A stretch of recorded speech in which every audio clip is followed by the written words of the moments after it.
नमस्कार दोस्तों, कैसे आप लोग। तो आशा करता हूं कि आप लोग स्वस्थ होंगे, मस्त होंगे और अपने पढ़ाई के लिए दिन रात मेहनत करते होंगे। तो दोस्तों, आज हम आप लोग को बताने वाले हैं क्लास 10 का चैप्टर 3 का जो है, जिसका नाम है दो चर वाले रैखिक समीकरण। इसमें जो है वर्ज गुणनखंड विधि हम आज पढ़ने वाले। क्या पढ़ने वाले हैं? वर्ज गुणन विधि से हल कैसे करे। सो ये सवाल जो आप लोग का 2020 में जो है पूछा गया सवाल है। इससे पहले वाले वीडियो में आप लोग के विलोपन विधि बता दिए थे, प्रतिस्थापन विधि बता दिए थे, और आज हम आप लोग को बताएंगे कि वर्ज गुणन विधि क्या है। समझ गए? और इसके लिए जो है ये फॉर्मूला है, और बस ये फॉर्मूला को आप लोग याद कर लीजिएगा। इसमें जो है एक्स और वाई का भी मान निकालना है। पिछले वीडियो की तरह ही इसमें भी एक्स और वाई का मान निकालना है। तो देखिए 2020 में जो है इस तरह का क्वेश्चन आया था कि समीकरण इतना और इतना को वर्ज गुणन विधि से हल करें। अब देखिए किस तरह करेंगे। सो पहले क्या दिया गया है? दिया गया समीकरण, पहले क्या क्या समीकरण दिया गया है? 2x प्लस में 5y बराबर में क्या है? 1। समझ गए? और दूसरा समीकरण क्या दिया गया है? दूसरा समीकरण 2x प्लस में 3y बराबर में 3 है।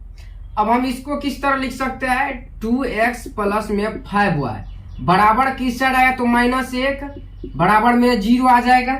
इस तरह लिख सकते हैं। अब जी ठीक इसी तरह इसको भी 2x 3y -3 बराबर में 0 लिख सकते हैं इसको। समझ गए? अब क्या करेंगे? अब इसको समीकरण 1 मान लेंगे और इसको समीकरण 2 मान लेंगे। अब देखिए अब क्या करेंगे? इसके बट्टा में इसको करेंगे, यानी a1 बराबर जो है हम ये 2 मानेंगे और a2 बराबर जो है ये 2 मान लेंगे। समझ गए? अब जो है क्या करेंगे? फिर b1 बराबर क्या मान लेंगे? ये 5। तो 5 आ गया। इसी तरह b2, इससे नीचे में क्या है? 3 है तो 3 मान लेंगे। और इसके बाद c1 बराबर क्या आ जाएगा? माइनस में 1 है तो -1 लिख लेंगे। और c2 बराबर क्या है? यहाँ पे माइनस में 3 है तो -3 लिख लेंगे। अब क्या करेंगे? सो देखिए अब ये जो है बराबर है कि नहीं। सो देखिए a1 बट्टा में a2 करेंगे और बराबर में b1 बट्टा में b2 करेंगे और c1 बट्टा में c2 करेंगे। समझ गए? अगर ये तीनों बराबर रहे तो समझ जाइए कि ये वर्ज गुणनखंड विधि से ये नहीं बनेगा। तो देखिए a1 बा a2 ये तो बराबर है, लेकिन ये क्या है? बराबर नहीं है। समझ गए? तो इसको हम कह सकते हैं ये बराबर नहीं है। तो अब जो है इसमें जो है वर्ज गुणनखंड विधि लागू हो सकता है। तो क्या करेंगे? इसमें हम आप लोग को दो फार्मूला बताए। x बराबर ये फार्मूला होता है और y के लिए ये फार्मूला होता है। समझ गए? y के लिए ये। अब ये जो बताया है बस इस पे हम बैठाएंगे। अब देखिए x बराबर क्या क्या है? तो b1 और c2 है, माइनस में b2 c1 है और बट्टा में a1 और क्या है? b2 है। b2 माइनस में a2 और b1। x के लिए ये फॉर्मूला, x का मान निकालने के लिए फॉर्मूला। अब देखिए x बराबर क्या? a1 क्या है? सॉरी b1 क्या है? तो b1 5 है तो 5 कर देंगे गुण्य। c2 क्या है?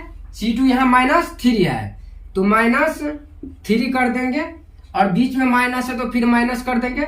अब b2 क्या है? b2 3 है तो 3 कर देंगे अगुण्य। c1 क्या है? ये -1 तो -1 कर देंगे। अब बट्टा में क्या क्या है? a1 क्या है? ये 2 है तो 2 कर देंगे। फिर a2 है, सॉरी b2 है तो b2 यहाँ पर आ गया 3, फिर माइनस। अब क्या है? a2 तो a2 कहाँ है?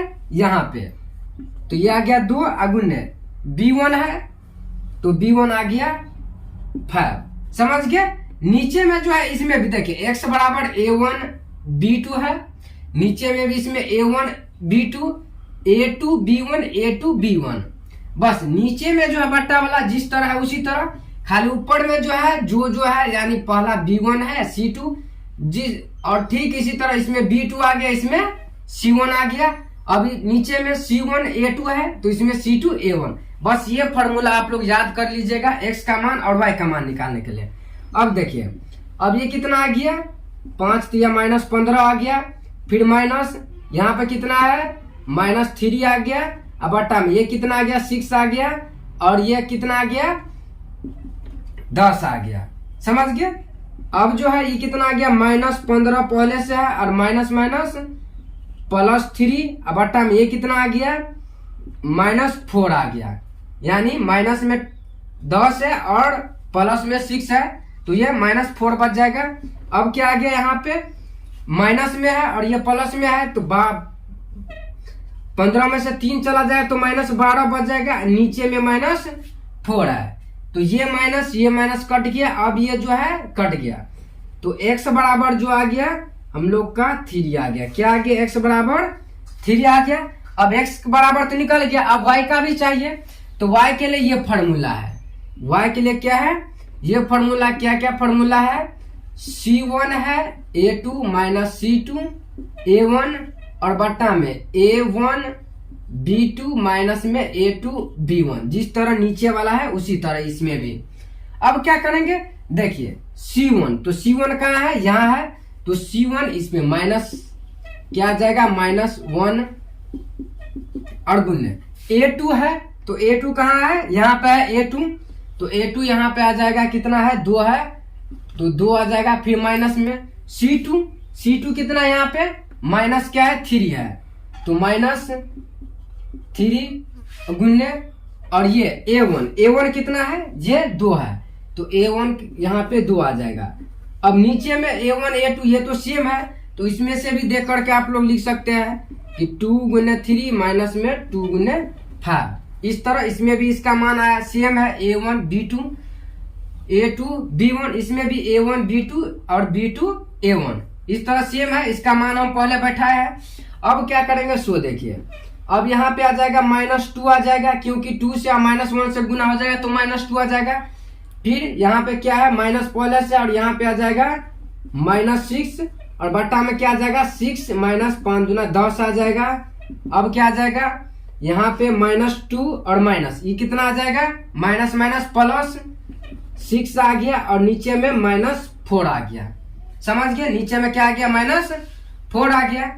अब देखिए, अब यहाँ पे 6 प्लस में और 2 माइनस में, तो 6 में से 2 क्या तो आ गया आप लोग का 4 और बट्टा में -4, तो ये कट गया, तो y का मान जो हम लोग का आ गया -1 आ गया। समझ गए, y बराबर कितना आ गया 1। तो अब x और y का मान निकल गया, तो अब क्या लिख देंगे नीचे में, अतः x बराबर कितना आ गया 3 और y बराबर -1। y बराबर कितना आ गया -1।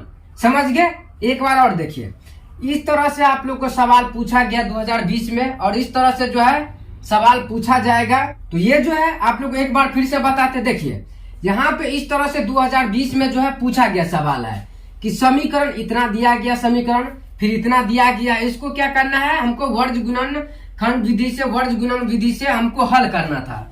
तो किस तरह से जो समीकरण दिया गया उसको लिख लेंगे, और बराबर में जो रहेगा उसको इस साइड ला लेंगे। बराबर में 0 आ गया, इसी तरह इसको भी बराबर में यहाँ पे +3 था, तो इस तरह आ लिए तो 0 में आ गया, और यहाँ पे -3 आ गया। अब क्या करेंगे, जो पहला वाला था उसको A1 मान लेंगे, और जो दूसरा वाला था इसको B1 मान लेंगे, और जो लास्ट वाला था उसको C1, बस नीचे वालों को भी इसी तरह कर लेंगे। अब देखेंगे कि ये एक रंग मिल रहा है कि नहीं, तो देखिए एक रंग नहीं मिल रहा था।